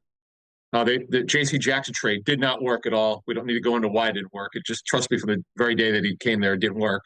They gave him everything that he asked for from a size standpoint, and it just failed. And they thought that having Staley move on from Joe Lombardi would just get him back to coaching the defense. You don't have to worry about the offense. The offense, if you could even say, probably regressed. Oh, yeah. Because you talk about the buy-in, right? We're seeing it here now as we spin it back here to Sean Desai. Got off to a good start. It got away from him. They could not do anything well in defense, giving up some of the worst numbers in franchise history. And here's the problem for them. They have major cap problems. They restructured both Mike Williams and Keenan Allen's cap numbers because they thought they were going to make a big run this season. And Keenan Allen's older. Mike Williams is out for the season with a torn ACL, and they've got problems. But you know why people want that job? He's a quarterback, Justin Herbert. Say what you want about the season he had. I know he's hurt, but he's a franchise quarterback, and that job will be coveted. Oh, yeah, I would assume so. It's hard to find a job that has the built-in quarterback for you, but they definitely have to unlock him and bring him back to what he was a couple of years ago. You made a good point about, same thing with the Eagles making changes. And obviously, one point we made in the podcast, Jason and Greg, is, the defensive play calling duties just went from one guy to another. But maybe Brian Johnson should take a look at that and sort of be on high alert as well, as the Eagles are not afraid to make changes when things aren't going well. The offense, the last two games, has only scored 32 points. I mean, this is a team that's had 30 or more in 5 games alone this year. Jason, as an offensive guy, you've been watching the Eagles. You talk about it on Q&A with Quentin Michael, the Q&A podcast on Inside the Birds. Is there anything that is sticking out? We know about the turnovers, but is there anything that sticks out schematically that you think can be better offensively? I think they got to do a better job of a few things. One is I don't like them calling calls where the defensive end is blocked so much. It's starting to get to a point where that guy is just going straight for the quarterback, putting his hands up, and it puts us in a situation that we turn the ball over at a high rate. That's not one of the main issues. That's just a thought that came to my mind. I will say this, when it comes to play calling, I don't know that there is I don't know if I don't see clearly defined like pass targets and reads on their plays. Like it just seems like it's mismatched, for lack of better terms. I think that it's like mismatched, right? So we talk about the San Francisco 49ers game where they were running a seam and they had a deep comeback as the only 2 targets. Or you have A.J. Brown for slants, and that's pretty much your offense. Or it's not a bunch of variety when it comes to 3, 4, 5. I can't get the ball to A.J. Brown, Devontae Smith, but I can get the ball to this guy. It seems like there's a bunch of 2 or 3 man routes that are going out there, and it's not always clearly defined on what the offense is. And it's kind of hard for me to explain, but that's why. I mean, you did a good job in, I think it was the Niners game, of pointing out a play where, and listen, I know there's intent behind this. I'm not, I'm just going off what you said, where you're playing a team that rushes 4 and drops 7, and you kept 2 tight ends in. A 2-man route against 7 is pretty tough for those 2 guys. And now you're blocking with 7 against 4. And I think it was 8 because they kept the running back in. So I remember you pointing that out. Yeah, so it's one of those things. So like when I think about a Coach Reid offense, because that's the offense that I've been in for years, there's a clear progression of things that are going to happen, right? If it's this coverage, we're going to go to 1, 2, 3. If it's this coverage, there's this. And that was the offense. You don't know who's going to get the ball. You have an idea who's number 1, but based on the coverage, you don't know exactly who's going to get it. You may have a good idea who's going to get it, but you don't know based on coverage. You don't necessarily see that from the Eagles offense. You see them targeting a few guys, but there's no progression, and Jalen needs to get over here or there. A lot of their third downs, the one that Devontae Smith that he dropped, it was an action that they were trying to get to a flat. It's like 2-man concepts. And Greg, I don't know if you see the same thing. If there's like, are they trying to dumb it down for Jalen Hurts rather than expand the offense? That's a hard question for me to answer because we're not there I'm not there in the installation part. and how they go about it. And I don't want to say that, so that's why I'm kind of walking around my words a little bit. Again, I don't think we know that.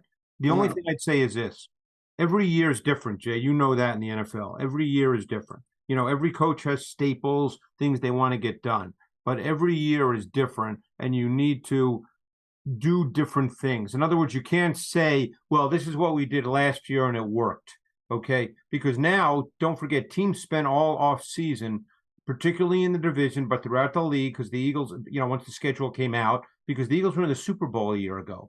So teams are looking at the Eagles, studying the structural components of their offense, studying how to defend them. There's a lot of smart coaches in this league, contrary to what people might think, just because the team may not be playing well.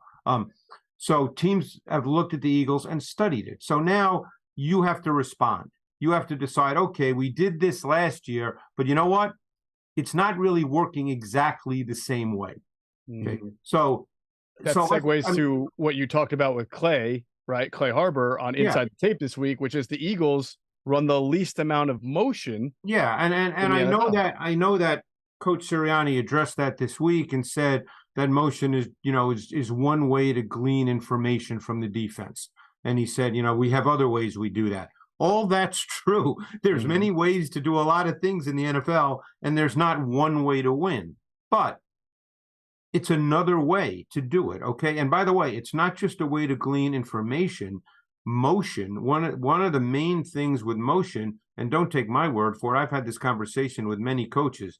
One thing about motion is it shrinks the opponent's defensive menu, because they don't want to get caught up in all these adjustments to motion, because motion can do a lot of things. Now jet motion is a big thing in the NFL, okay? So jet motion, is that just jet motion? Is that change of strength motion? There's all kinds of things that go into motion that not only gather information for you, but force the defense to either respond or not respond, okay? But it often shrinks their menu. You can't get to all your defensive calls. So that's one thing they could do. The other thing, and this is just a personal thing on my part, and people can say I'm wrong, and that's fine.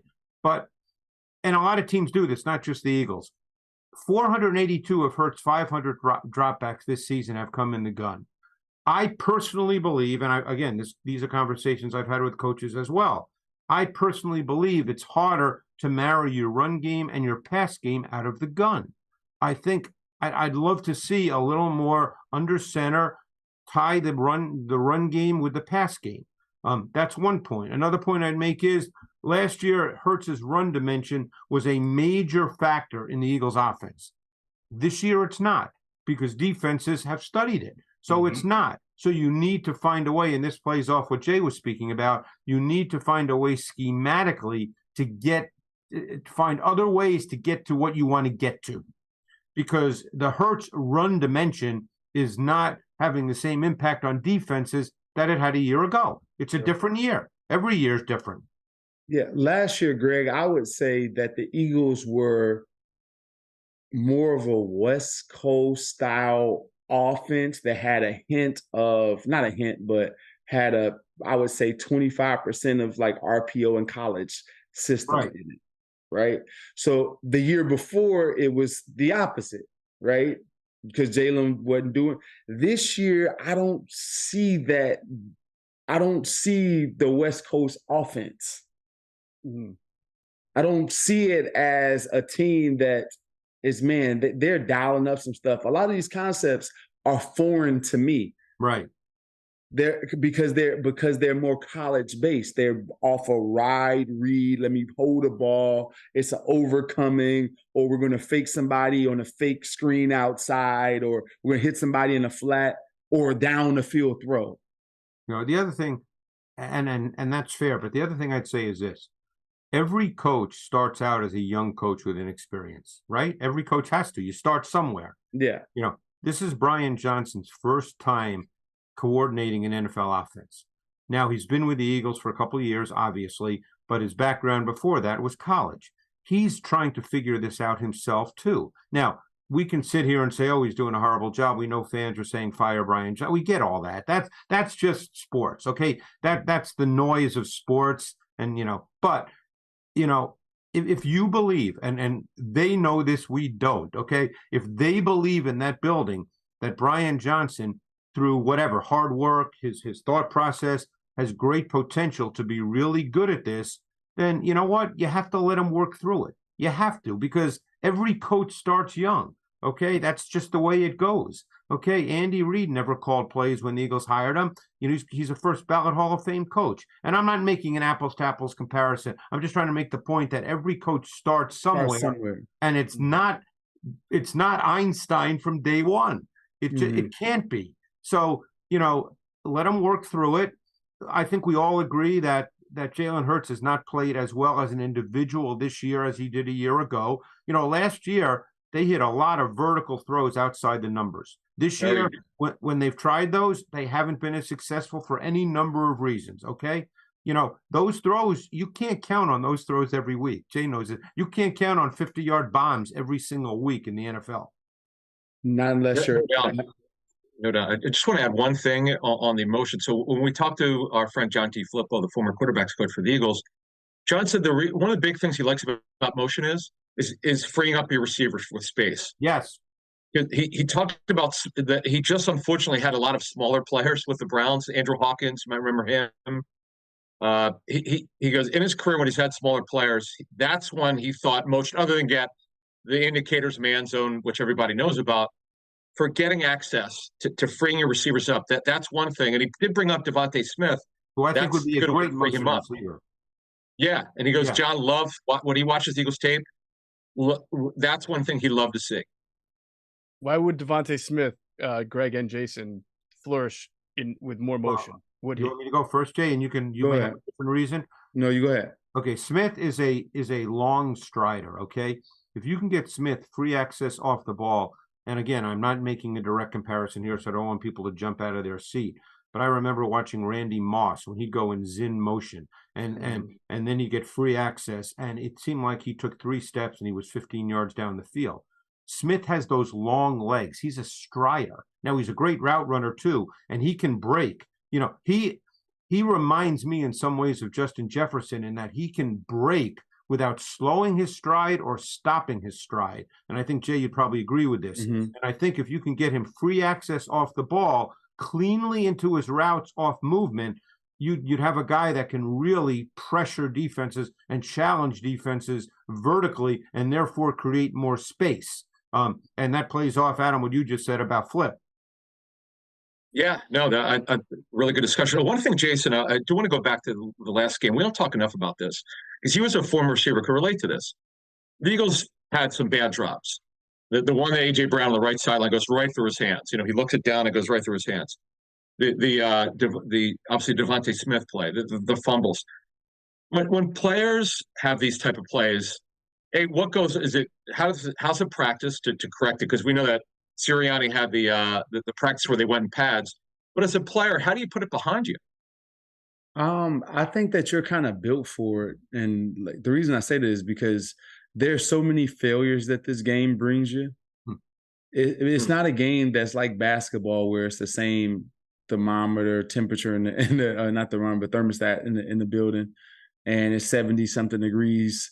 And the ball is the same weight. And no, this game is going to go through storms and rain. So you're not going to play good, even if you're in the greatest mentality and mindset, right? Because there's just going to be times where another team does something that's just so extraordinary that you may not play well that game, right? So I think the past failures and understanding that, you know, each play is its own entity, each game is its own game, and it doesn't have to carry over. That mentally tough person, and I think you're forged in that fire as you come up through the ranks of football because you've seen so much in that you learn how not to be too high. You may have dropped the game winner, and you learn how to keep fighting back. I think it's you just learn it. So, and then at times it can be demoralizing though, because it can take on a like an aura or a character trait if it goes on for too long. So you watch the Chiefs receivers, they don't play with confidence. They don't run up to the line of scrimmage with confidence. I saw something from Travis Kelce the other day that I never thought I would ever see. He had a wide open corner route that could have been adjusted to the inside, but because he dropped the play, you can tell that there was some indifference about him turning inside. Travis Kelce never thinks about turning inside. He would have turned inside 10 out of 10 times. But because it was raining and because the guys were dropping, it kind of takes you out of your character. So you got to like nip that in the bud.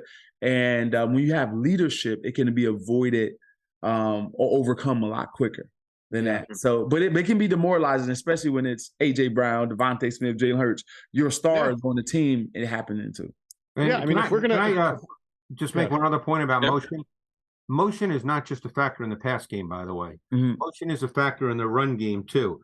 Ask the Niners. Yeah, I was just going to say, think about what the Niners do when they motion, use, check, and Kittle across the formation, because it can break down integrity of gap fits. Mm-hmm. Because that's also what you're trying to do in the run game. You know, is you're trying to break down integrity of gap fits, because it just takes one guy to be in the wrong gap in the run game, and you've got a big run. So, I mean, you know, all I'm saying is, and again, Sirianni knows more than I do, and he knows more about his offense than I do, but it's another tool. And to not use the tool, to me, is, I hate using this word because, you know, you guys know me well enough to know I don't rip coaches because I know how hard I work, so I know how hard they work. And it's not meant to be a rip in any way. But I think when you're not using that tool, you're in some ways being negligent in not using all the tools available to you that can help you, you know, your offense be better. That would be my only, you know. Is DeAndre Swift another player you guys think that could, I mean, they use him, right now they're using his motion to take a linebacker out and then they run Jalen Hurts up the middle on the draws. But is he a player that offensively could produce, you think, with some motion incorporated for him? Well, go ahead, Jay. Go ahead. I would say any player can benefit from motion, but we saw last night Cook from the Bills. I was just going to mention that. Run a corner out from the backfield. And was able to get, like, why can't we use that? Why can't we do those types of things? And those things can come off of motion. It's and we're talking about the offense. I just think that there is ultimately, I think that there has been a slight regression from Jalen Hurts this year in his play. Mm-hmm. And I don't know if it's due to Jalen Hurts' play or what Brian Johnson is calling, but I will say this, there's a lack of creativity as well. Because usually when there's creativity, there is a funky way that Cook can score a touchdown on a corner out. There is some motion that looks the same, and now Debo can run a reverse around this side, or I can get a matchup on McCaffrey on Morrow, and we run instead of running, you know, a 5-yard out from the backfield. I keep going down the sideline and catch a deep pass. Like, there's creativity that comes along with these plays because, you know, there's growth, and I just don't. I think the last couple of weeks the defense have had a beat on the Eagles' offense, and I think ultimately, you can run what you've always run if you have a large array of motion to be able to make it look different, but also add some creativity to it. No, you go ahead, Greg. I'm sorry. No, I love what you just said. Love it. Yeah. And you know, obviously people probably know that I watch tape of a lot of teams, not just the Eagles. And you know, the Bucs had a touchdown yesterday on what we call all-go 8 seam to Rashad White. And they went four strong. Okay. And they motioned Tompkins. And first he motioned into the formation. Then he motioned back out. And it was 4 strong. And they caused all kinds of problems for the zone coverage. They weren't sure who to match. Because in zone coverage, you're matching by number. You know, as people probably understand, the furthest receiver outside is number 1. And then as you keep going inside, it's 2, 3. And if it's 4 strong, there's a 4. And if you're playing zone, second-level defenders match numbers. Who's my number 4 if it's 4 strong? Oh, now he just switched and became, now there's a new number. You know, all these things with just a beat of hesitation in the NFL, that's all it takes. You know, so that's all you're trying to do. This stuff's not that detailed and complicated. Yeah. You never see a guy bust the coverage very rarely do you see guys bust coverages when the offensive players are stagnant. Right. Very rarely. Guesswork involved. Yeah. All right, so let's talk about this offense then against what they're going to see tonight in Seattle's defense, because you can make an argument that without the turnovers and the drop passes, Eagles moved the ball fairly well against Dallas. I believe they averaged 6.2 yards per play, but they kept, the self-inflicted wounds kept setting them back. This Seattle defense, I don't think should be confused with one of the best defenses in the league. They have some decent players. But Greg, what is their style of defense, and how do you think the Eagles match up against it from a playmaker versus playmaker standpoint?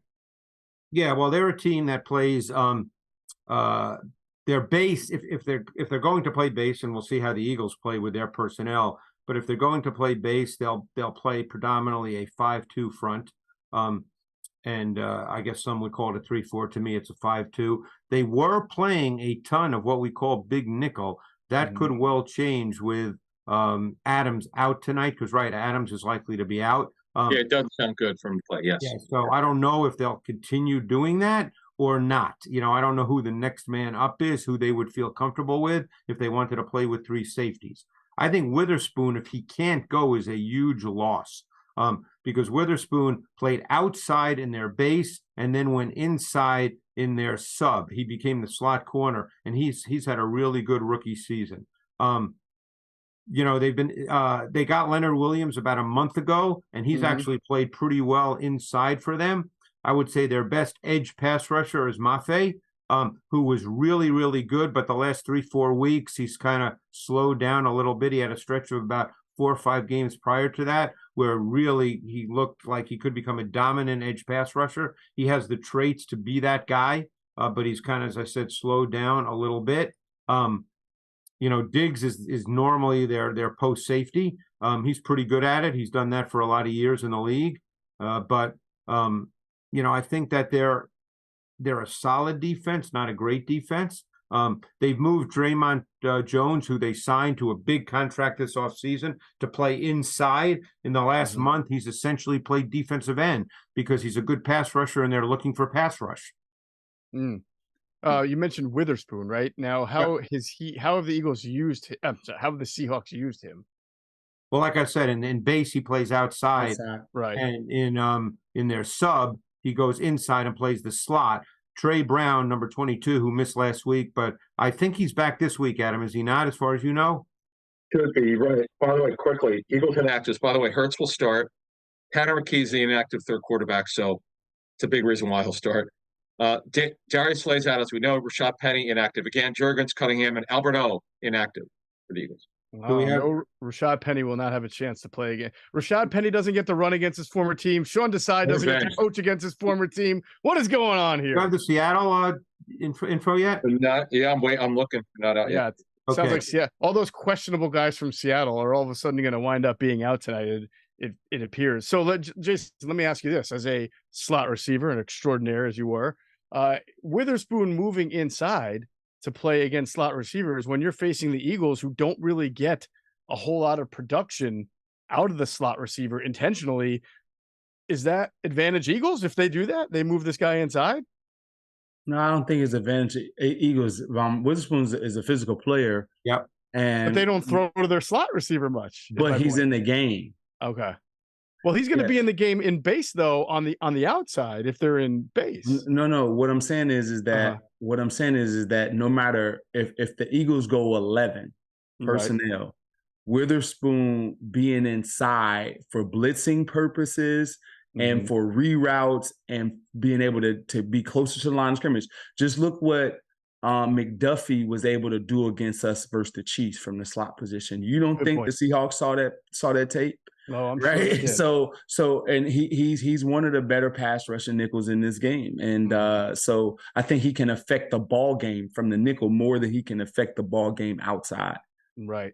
Now, Seattle is not just like the Eagles; they're sort of a selective. And when I say that, in sub, let me say that in sub. Seattle blitzes around 23% of the time, so they are selective with their blitz. And as Greg mentioned, they do play a lot of big nickel. There have been some receivers, though, if you go look against the Seahawks, who have had some pretty big days. 8 different players have had 100 yards, at least 100 yards against the Seahawks this year. Debo did it. Adam Thielen did it. Ayuk, Tutu Atwell, Nakua, CeeDee Lamb. Yeah, so I'm on Ross St. Brown. So you feel like if the Eagles can block it up today, that Brown and Devontae Smith probably have some decent matchups here. Yeah, and I, to me, looking at their roster, I don't know who they don't really have a third safety. It would not surprise me if they want to go base. They may not want to go base. Okay, they may decide they're fine staying in their nickel, in which case the slot could either be Kobe Bryant or Artie Burns, believe it or not. But if they wanted to truly go base, a player who they signed in the offseason who doesn't get many snaps, and the reason he doesn't get many snaps is because he hasn't really turned out to be a good player in the league, despite being a top 10 draft choice, is Devin Bush. Guys, here are the inactives. Devin Witherspoon, inactive with the hip pointer. There you Jamal go. Jamal Adams is expected is out. He's inactive. But because Geno Smith is active, but because of his groin injury, they have 3 quarterbacks active tonight. Teams don't like doing that. I'm interested to see what happens here with Geno Smith, that he's Who's active. The third quarterback? They have Sean Mannion. Yeah, so Sean Mannion is up. The other inactives, there's D. Eskridge, who, man, he has not done a thing, former second-round pick. Wow. Kenny McIntosh, your 7th round running back, is done. McLennan Curtis, Raekwon O'Neal, Miles Adams. But the big one is Jamal Adams with Devin Witherspoon. So, Greg, with Witherspoon out, how do you think they'll deploy the cornerback group? Well, you got Michael. I think that if Trey Brown is obviously healthy, he'll play left corner. The slot corner will either be Kobe Bryant or Artie Burns. Okay. Kobe Bryant was their slot corner a year ago. So he's the kid from Cincinnati, right? That played across from Sauce Gardner. That is correct. Yeah, okay. He was a 4th round pick, and Artie Burns was a former 1st round pick in this league, who has always had a great skill set, but has never really made it. Well, it sounds like the conversation for the Seahawks, Greg and Jay and Adam, is going to be a lot like what we're saying about the Eagles. Is the Seahawks better have a good pass rush tonight to make up for what they're not going to be able to have there on the back end. The Seahawks can get after the quarterback. Now, Dallas ranked 9th in sacks. The Niners ranked 7th. The Seahawks come into this weekend 8th with 39 sacks. And as we always talk about, it's not just about sacks. But the one thing we can say is the Seahawks have not also, like the Eagles, been a very good 3rd down defense. They are ranked 30th in 3rd down defense. So, Greg, I want to hit on something with you. You talked about Draymond Jones, who they've kind of moved him around from stand up to inside. This is a guy they signed to a lot of money in the offseason from Denver, thinking he'd probably be a little bit more of a havoc wreaker than he's been. Is that fair to say? Yeah, but I think that he does have pass rush traits. Once they traded for Leonard Williams. They still wanted Jones on the field. So they've now used him on the edge because he does have pass rush traits. They do have a lot of depth on their defensive line. Keep that in mind. Cameron Young's a rookie from Mississippi State who's got a lot of potential. He gets about 15 snaps a game. Mario Edwards is one of those guys who, he's probably been, Adam, 4, 5, 6 teams maybe? But everywhere he goes, for whatever reason, I see this guy on tape everywhere he is. He must be on teams that I do radio, so I see his tape. He always shows up on film. And I don't know the reason he's on 5 or 6 teams, but he always shows up on film and he always plays meaningful snaps. It's not like he gets 5 snaps. He plays 25, 30 snaps and he's out there. The biggest issue for them is going to be in their secondary. I don't know how they're going to map this out because, as I said, they played a ton of big nickel. Now, I personally think that Adams was a major liability in coverage, but they played him every snap the last number of weeks. So, we'll see what they do. You wonder if this Jay 2 weeks in now, you think Dallas Goedert's ready to go and have a nice little game against a banged up back 7? We'll see. I just think that can he have a good game versus this secondary? Yeah, I definitely believe that. Will they incorporate him into the game plan? That's still to be determined. Sure. Yeah, we got high target numbers for if A.J. Brown has to get the ball. His targets, Devontae Smith. We forget about everybody else sometimes.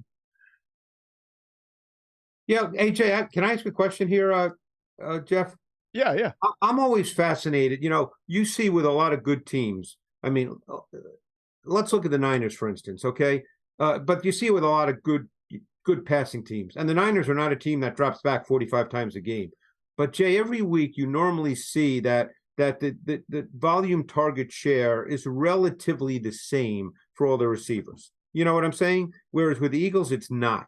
And What do you think accounts for that? Like, how do you get to that point where, in a given week, hey, that all three of those guys, because you're dealing with Brown, absolutely a top 5 receiver in the league. Devontae Smith, whatever one thinks of him, certainly top 10, top 15, okay? Goddard, definitely a top 5 tight end. How do you make sure that all three of those guys get meaningful targets each and every week? Freedom. Freedom. Freedom, as the Eagles once said, is just some people talking. No. The reason I say that is that exactly. Different Eagles. The reason I say that is that the quarterback needs freedom and the person that's calling the play needs freedom. They can't feel the pressure from A.J. Brown or Devontae Smith or whoever else to get them the ball. When you do that, you handicap the offense in their ability to spread the ball around because you have it in the back of your mind that I need to get this person the ball. It's sort of like your wife telling you, hey, do this, do that, do this, do this, do that. You can't stay out late. You can't do this. Don't do that show. Before you know it, you're like, dude, every time I leave the house, I'm worried about getting back at a certain time because she's going to say something. Right. Right. And it's the same situation that I believe that they're handicapped by knowing that they have a need to get this guy the ball or this guy the ball, they're going to say something about it. And I just think that when there's freedom and no one cares, you can design plays where different guys are 1, 2, and 3. Hey, we got 5 targets for you at number 1. We got 5 targets for you at number 1. We got 5 targets for you at number 1. But if this guy's like, no, I want 10, and now they got to take it from somewhere else. Yeah. Right. How many teams have that? I mean, I feel like every team's got those guys who want the ball 10 times a game, though. I think it's one of those things that if you're most of the time, if you're a winning organization and you're one of those teams that that, okay, this guy needs the lion's share of our balls, and the better your quarterback is playing, the easier it is too. So and this is the way that there's no structure with the Eagles offense right now. There's no clear 1, 2, 3 cover 2 side, 1, 2, 3 single safety middle side. If it's not like that, there is no determining factor if 3 ever gets the ball. Now it's going to be 1 or 2 because you're taking away his ability to read the defense. So based on my ability, I can give the 3rd, 4th, and 5th guy an opportunity because I'm that robust in the way I view things as a quarterback. Jason, sorry, was that a lot, Greg? No, I understand what you're saying. I mean, yeah, because I see that with other teams that it just seems like, hey, they get all their receivers targets, and with the Eagles, you feel like it's week to week. You just don't know how it's going to play out. You don't know how it's going to play out. Yeah. The thing that baffles me, Jason, is the lack of usage of Swift, as we saw earlier in the season, the pass game. That's where he's so dynamic. That's a big reason why the Eagles traded for him. I don't see don't you think that should be something that needs to come back in their offense? Here's the thing about if you ever noticed, the only guy back in Coach Reed's Eagles teams, the only guy that got the ball at high volumes was T.O. Right. Mm-hmm. That's the only guy that got the ball at high volumes. But before, it was Thrash, Pinkston, Greg Lewis got a ball, Antonio Freeman got a ball, me, Macklin, and Deshaun were always close, somewhere near catches, same way with Brent Selleck. It keeps the camaraderie together. Mm-hmm. It's very, very hard to tell a pro guy that, man, go out there and just go out there and exercise for 10 games. Run down the field. We're never going to throw you the ball. Right. And there's money being made too, and there's wins and losses and Super Bowl and Hall of Fame on the line, all those things. So it's kind of tough to keep the team unified if the ball isn't spread around. Yeah. One. And yes, and to the DeAndre Swift point, is that the more creativity you have as an offensive play caller and you understand matchups, because a lot of times I can eliminate a guy from the game plan as an offense coordinator based on who he has as a matchup, or I can highlight a guy based on the matchup that he has. I want to pass the ball. Who has the best matchup? Oh, Swift has the best matchup today. The guy that he has can't cover it all, so we're going to make sure we get him the ball as much as possible. You have that freedom when you don't have to think about, I got to get this guy the ball. One Great other stuff. point, just Go for it. The thing is, and I remember when Dick Vermeil used to come in here, when Jaws was here all the time, and Adam, you may have been here once or twice with that, but he used to come in, and he would talk a lot about how you set a standard as a coaching staff about what you expect from players and what kind of behavior is allowed and not allowed. Now, I realize players today are different. I understand that, but we know that we've seen A.J. Brown get pissed off on the sideline. He's not the only receiver to do that. So this is not this is not an attack on him. This is not an attack on him. Sir. Yeah. Right. But, you see certain teams, and again, I'll just pick out the Niners as an example. I don't know what goes on behind closed doors, but behind closed doors is okay. Anything's okay behind closed doors because, hey, it's a long season. It's emotional. Right. It's intense.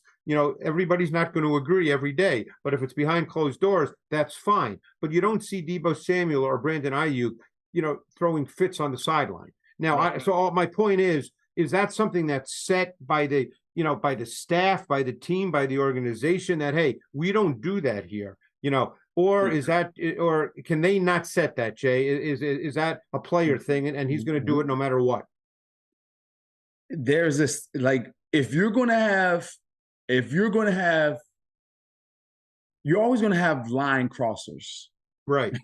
Or people with their toe on the line. You're always going to have them, and you have to decide how you're going to deal with that as an organization from the top down. And that, the coaches can set that tone, but I just think that it's too hard to be one way for so long and then try to reinforce something that you should have did beforehand. It doesn't happen like that. It's usually a tone that's set from the beginning. Right. That's my point. Yeah, it's usually a tone that's set from the beginning. I think you have to do that early. So therefore, because Juszczyk or Kittle or somebody else, you want to be happy when they get the ball and realize that, hey, they're a viable part of this. These guys sacrifice, right? The Juwan Jennings getting the ball, they're happy about that because he's a butt kicker in the run game and he does the job in other areas, right? Yeah. So you want that camaraderie going, and it's hard when you focus on one person. Usually Justin Jefferson, the way that he's being deployed, they won't win. They won't win meaningful games like that. You just cannot win meaningful games like that. Devontae Adams, you will not win meaningful ball games like that. You just cannot do it. You need a collaboration and camaraderie to one for another in order to win championships. You do. You can become a Pro Bowler. You can become a Hall of Famer, but you won't be a Super Bowl champion that way. Yeah, great stuff. Really great stuff. Yeah. Awesome stuff. When I said at the top of the show that we had enough to talk about to cover 4 hours, guys, I was not being literal, okay? That just popped into my head as we were talking, Jeff. I hope I'm just messing around. Yeah, it was great stuff. Yeah. Almost as great as our production team, James and Zach. Of course, they're back behind the wheels again, bringing Inside the Birds pregame live to you in high definition with new graphics, videos, and more. And we just want to thank them for all their behind-the-scenes work to bring this great show to life. Thank you so much, James, Zach, for all that you do for us. We really, really appreciate it. The show is everything because of you guys. Glad to have you. If anybody out there watching wants to enlist the services of James and Zach, you can email us at insidethebirds@gmail.com, and we will certainly pass it along to them. Time to wrap up this show like we always do. Do what we do best. We get into our player to watch, and then we will pick a winner here. So I'm going to start off with player to watch. I noticed a common theme in this week's section of player to watch. So Jason, I'll start with you. Who's your player of the game going to be? Can I switch it because of all the injury news? I just talked about how great our production team of James and Zach would be, and I wouldn't want you to name a player who's not pictured on the screen. I have DK Metcalf as the guy, and I think there's a theme there. I just don't think that we have anybody to slow him down, even with some of his deficiencies and how mean he plays. I don't think that we're going to be able to match his intensity. All right, DK Metcalf, big game. That's interesting observation. Greg, do you remember who you picked as your player? Yeah, and I actually had the exact same thought as Jason. I guess great minds think alike. Yes. I felt the same way. I kind of knew what was going to happen, with Slay before it was announced. So I picked Metcalf because even though I think he's got some deficiencies to his game, I think that, agreeing with Jay, they don't really have a good matchup for him in this game. No, they do not. And that sort of makes Eagles fans nervous tonight. I know that does. Adam, you're in the same vein of pass catcher for your player of the game tonight. Yeah, I'm going to go with Dallas Goedert. Now, it's big because I thought Hurts was going to play, and then I got a little nervous about it, this pick. But Hurts is going to start tonight, so I'm going to stick with Goedert. Yeah, and of course, if Witherspoon's not playing and if the safety isn't playing, Jamal Adams, that leaves the open middle of the field for Dallas Goedert to do his thing. I'm also in on the pass catcher as the player of the game. I'm picking A.J. Brown. It's been a while since I feel like after what happened last week and the drop passes and the fumble that this guy is going to come back with one of those 11 catches, 160-yard, two or three touchdown time. I'm not a big fan of the Seattle defense, so I think A.J. Brown's going to be able to have some pretty good matchups there on the outside. So I'm taking A.J. Brown. Let's get into our picks again. As we mentioned, the line changed. The Eagles are favored by 5.5 and over under of 45, courtesy of our friends at MyBookie. No changing picks, everybody. We got to stick with what I'm changing. I'll write it down on the side. I'm changing. Right? I'm changing. Sorry, right. The line can change. I can change. The Vegas can change. I can change. All right. Well, I'm going to go in order of success so far. Adam's leading the way at 11-2. Adam and Greg are tied at 11-2. So, Adam, who wins this game, and are you changing your pick? Yes, I am. You put it up to the side for me, so when you tally it up, go ahead. I'm going to go with the Eagles 30 and the Seahawks 24. Here's the thing: I have no idea. Geno Smith is starting. How long he'll last? Again, they dress 3 quarterbacks. Teams don't like doing that. They obviously have a concern about Geno Smith's groin injury, and the Witherspoon injury. When we made our picks, we didn't know that he wouldn't play because Pete Carroll all week thought he'd play. They sort of hedged on Friday. So that's a big one. It's a big one. Yep. Witherspoon not playing. Huge one. All these guys went from questionable, which almost is always you're going to play, to not playing at all. Greg, you had originally the Seahawks winning. Do you still feel that? I'm going to leave it alone. I mean, if it's Drew Lock, I don't feel quite as good about it because I think we talked about Geno not being very good with pressure. I think Drew Lock is also that guy, and we'll see. My concern would be that O-line for Seattle. I think that this could be a game in which the Eagles D-line maybe can get back to some kind of form, but I'm going to stick with my pick. I picked Seattle. What did I pick? 27-24? You picked Seattle 27-24. Yeah. God, I remembered that. Wow. Good. You remembered it and you're sticking with it. You're A-okay in our book. Jason, you are 10-3. So you're 1 game behind Adam and Greg right now. I got to even it up. I'm switching my pick to the Birds. Oh, 27-23. Witherspoon, Jamal Adams out in the back end. I just think it may be too much. One of the reasons I liked it before is because the one thing I can say about Seattle is that they're a physical football team, especially safety play. Saw the ribs being smoked by, Quandre Diggs and Jamal Adams for Kittle and guys over the middle. Mm-hmm. They gave San Francisco a run for their money, even though the game wasn't tight, but they were hitting them at least. And nothing else, they were hitting them. So I thought they were physical, but I will switch my pick to the Eagles for this game. That's my thought process. Right. I switch 27-23. All right, well, that's great. James, you got it. Opposite. Let the record show. Let the record show. Although some might say, and I'm not being sarcastic, that their pass defense will be better without Jamal Adams. Well, yeah. Perhaps. That depends on how well his fill-in plays. Yeah, right. You didn't say that. You said some would say, just to clear that up. Some would say. And I'd probably be in the sum. All right. I will say, let the record show that I am not changing my pick. I've had the Eagles winning this game the entire way, but also let the record show that I'm 7-6. So I'm not very good at this. But I have the Eagles winning 34-24. I just think the Eagles are the far superior team on paper, and I think that's going to manifest tonight. I'm sure they're pretty frustrated about how they played the last 2 weeks. They're better than that. They don't turn the ball over tonight, then they'll have the success that they should have.